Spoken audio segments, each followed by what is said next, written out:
اللہ اللہ اللہ اللہ۔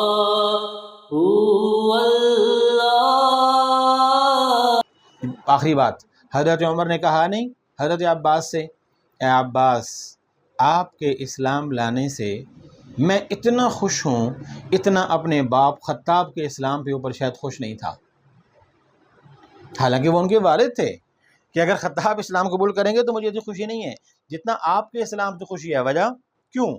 کہ آپ کے اسلام سے حضور خوش ہو رہے ہیں۔ خطاب کے اسلام سے بھی حضور خوش ہوں گے پر آپ سے زیادہ خوش ہوں گے، اس لیے میں زیادہ خوش ہوں۔ نبی سے محبت کریں، آخری نبی سے محبت کریں، خاتم النبیین صلی اللہ علیہ وسلم سے محبت کریں، تاجدار ختم نبوت صلی اللہ علیہ وسلم سے محبت کریں، اور یہ محبت کا ایک بہت ہی خوبصورت راستہ ہے کہ اہل بیت سے پیار کریں، محبت کریں، بحث مباحثے میں مت پڑیں۔ یہ بحث مباحثے کرنے والے بیچارے اکثر بحث مباحثے تک ہی رہ جاتے ہیں، یہ ثابت کرنے پہ تلے ہوتے ہیں تم غلط میں صحیح، یہ کہتے ہیں تم غلط میں صحیح۔ محبت میں جنگ کہاں سے آ گئی بھائی؟ محبت میں تو عقیدت ہے، احترام ہے، محبت ہی نہیں عقیدت ہے تجھ سے، واللہ بڑا احترام ہے دیار دل میں تیرا۔ تو محبت میں یہ چیزیں کہاں ہوتی ہیں؟ بہرحال بات بہت لمبی ہو گئی۔ اللہ